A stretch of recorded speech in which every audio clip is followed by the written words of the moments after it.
Good morning students. I am Dr. Prerna Maheshwari from Government Dungar College, Bikaner.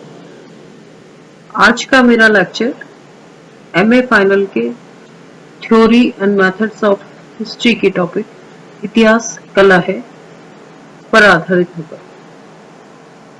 इतिहास कला है अथवा नहीं, इस संबंध में दो प्रकार की अवधारणाएं प्रचलित है।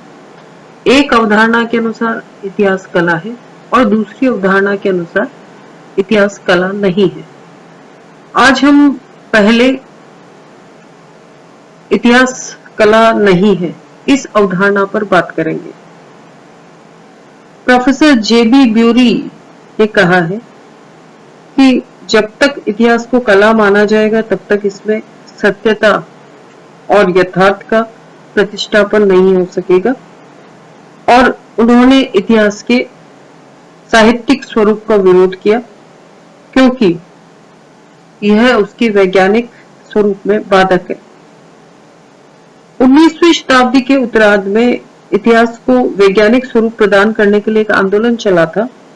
जर्मनी के विद्वानों ने इसका नेतृत्व किया था और इंग्लैंड में इस आंदोलन का नेतृत्व प्रोफेसर जेबी ब्यूरी ने किया था।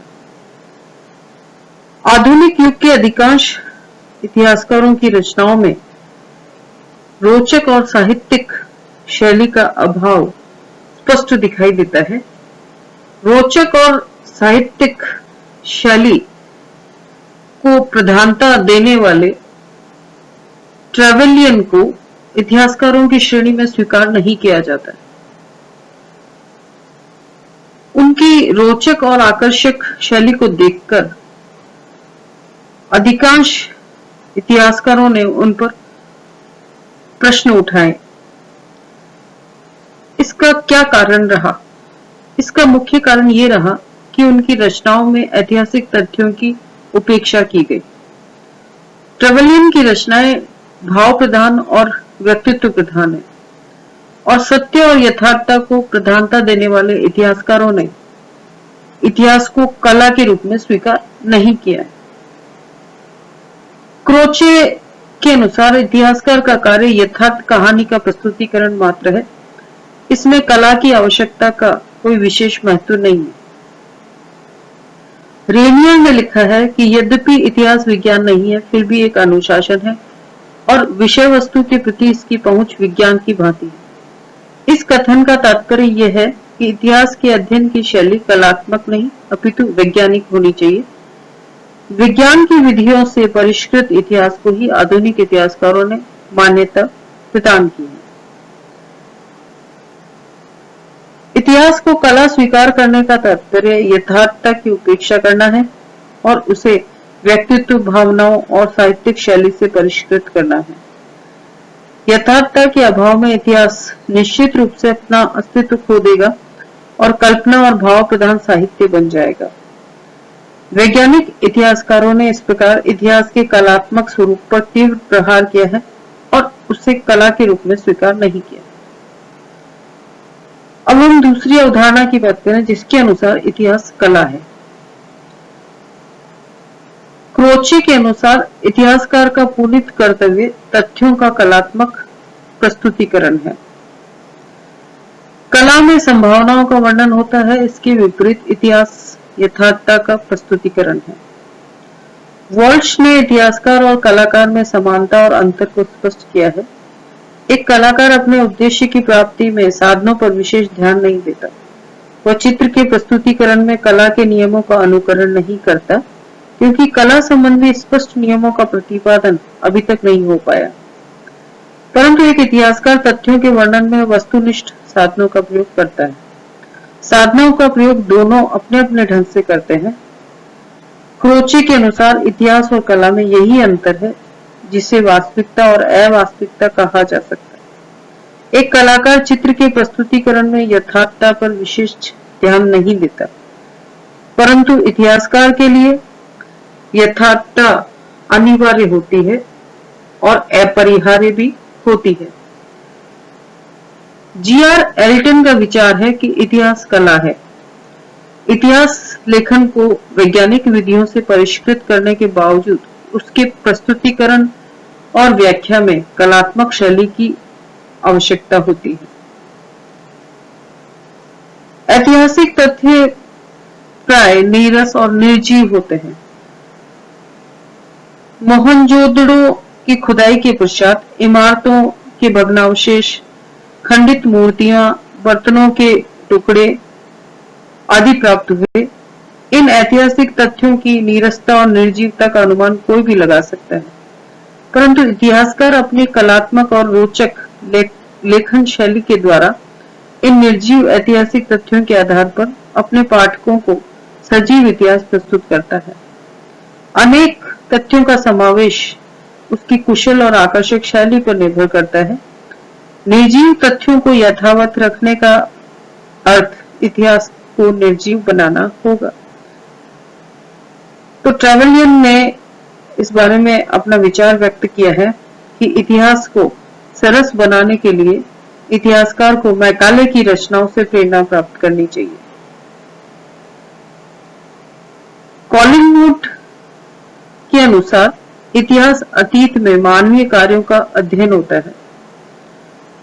किसी युद्ध में बम विस्फोट, गोलीबारी आदि की घटनाएं प्रत्यक्ष रूप से दृश्य नहीं है, परंतु इतिहासकार इन सभी घटनाओं की अनुभूति अपने मस्तिष्क में करता है। घटनाओं और मानवीय कार्यों और उपलब्धियों का एक चित्र प्रस्तुत करता है और उसके परिकल्पनात्मक प्रस्तुतिकरण को ऐतिहासिक कल्पना कहते हैं। वह अपने रोचक और साहित्यिक शैली से कल्पनात्मक वर्णन को आकर्षक बनाने का प्रयास करता है। मैकाले ने लिखा है कि इतिहास का आनंद विदेश भ्रमण के समान होता है। जिस प्रकार यात्रियों को भ्रमण कराने वाला व्यक्ति उन्हें नगर के सुंदर स्थानों को दिखाकर उनके मस्तिष्क पर अमिट छाप छोड़ता है, उसी प्रकार इतिहासकार पाठक को अतीतकालिक समाज में भ्रमण कराता है। तत्कालीन समाज की वेशभूषा, अभिव्यक्ति के साधनों, रीति रिवाज, सामाजिक कानून, विधि, धर्म और नैतिकता आदि से अवगत कराता है। यह इतिहासकार की कुशलता पर निर्भर करता है कि वह पाठक को अतीतकालीन समाज में भ्रमण कराकर उसके मस्तिष्क को कितना प्रभावित कर पाता है। यदि इतिहासकार में कलात्मक बोध का अभाव है तो वह अपने पाठक को सभी तथ्यों से अवगत कराने में सफल नहीं होगा। इसका यह परिणाम हो सकता है कि अपने अथक प्रयास के बावजूद वह पाठक के मस्तिष्क पर कुछ भी प्रभाव नहीं डाल सके। जिस इतिहासकार में इतिहास लेखन की उत्कृष्ट कल्पना हो, उसका इतिहास निश्चित रूप से सर्वाधिक लोकप्रिय होगा। मैकाले और कार्लाइल की लोकप्रियता का यही रहस्य इतिहासकारों ने बताया है। इतिहासकार साक्ष्यों के आधार पर ऐतिहासिक तथ्यों को काव्यात्मक शैली के माध्यम से प्रस्तुत करता है। उसकी रचना यथार्थ प्रधान होती है।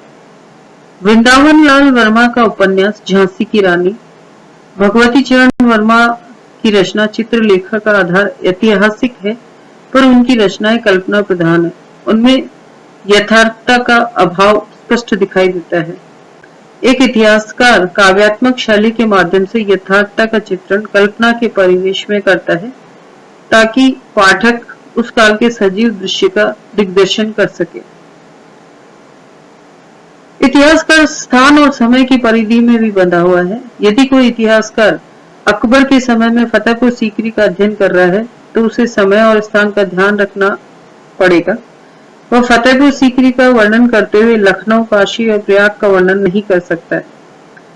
इतिहासकार कल्पनात्मक शैली का प्रयोग ऐतिहासिक तथ्यों की क्रमबद्धता और अतीत के पुनर्निर्माण के लिए करता है। इतिहासकार की यही अनिवार्यता और बाध्यता है, और कवि अपनी रचना को प्रभावी बनाने के लिए इस बाध्यता से मुक्त है। इतिहासकार तथ्यों के संकलन और विश्लेषण के पश्चात अतीत का चित्रण समाज के समक्ष सुव्यवस्थित भाषा में साहित्यिक और कलात्मक शैली के माध्यम से प्रस्तुत करता है। कथा वस्तु के प्रस्तुतिकरण में वह अपनी बौद्धिक कुशलता का प्रयोग करता है। सामाजिक रुचि का प्रभाव उसके इतिहास लेखन पर पड़ता है। वह सुस्पष्ट भाषा, शुद्ध व्याकरण, सरल वाक्यों का प्रयोग करता है। भाषा की शुद्धता और ऐतिहासिक तथ्यों की यथार्थता इतिहास की कसौटी है। अनावश्यक तथ्यों का समावेश इतिहास को अरुचिकर बना देता है। एक इतिहासकार को अनावश्यक तथ्यों का परित्याग और आवश्यक तथ्यों का चयन सामान्यीकरण सिद्धांत के आधार पर करना चाहिए। एक कलाकार अनावश्यक तथ्यों का परित्याग करता है और आवश्यक तथ्यों को यथोचित स्थान देता है। इतिहासकार में भी ऐसे ही गुण की अपेक्षा की जाती है। रूस की क्रांति के कारणों की सामाजिक, आर्थिक, राजनीतिक और धार्मिक व्याख्या करते समय यदि इतिहासकार स्मृति के आधार पर एक कारण की व्याख्या करने के पश्चात उससे संबंधित तथ्यों का समावेश दूसरे, तीसरे और चौथे कारणों में करता है तो उसका इतिहास अत्यंत जटिल और अस्पष्ट हो जाएगा। अतः इतिहासकार को आवश्यक तथ्यों का समावेश क्रमबद्धता के आधार पर करना चाहिए। इतिहासकार ऐतिहासिक तथ्यों पर आधारित घटना का परिकल्पनात्मक चित्र प्रस्तुत करता है। जिस प्रकार एक माली बगीचे के अनावश्यक पौधों को काट छांट कर आवश्यक पौधों द्वारा उसे सुशोभित करता है, उसी प्रकार इतिहासकार अपनी कलात्मक शैली के द्वारा अनावश्यक तथ्यों का परित्याग कर आवश्यक तथ्यों के माध्यम और अपनी परिकल्पनात्मक भावनाओं से घटना का एक ऐसा सजीव चित्र प्रस्तुत करता है जैसे कि पाठक स्वयं अपनी आंखों से उस घटना को देख रहा हो। Professor JB. ब्यूरी ने यह स्वीकार किया है कि इतिहास विज्ञान और कला का सुंदर सम्मिश्रण है।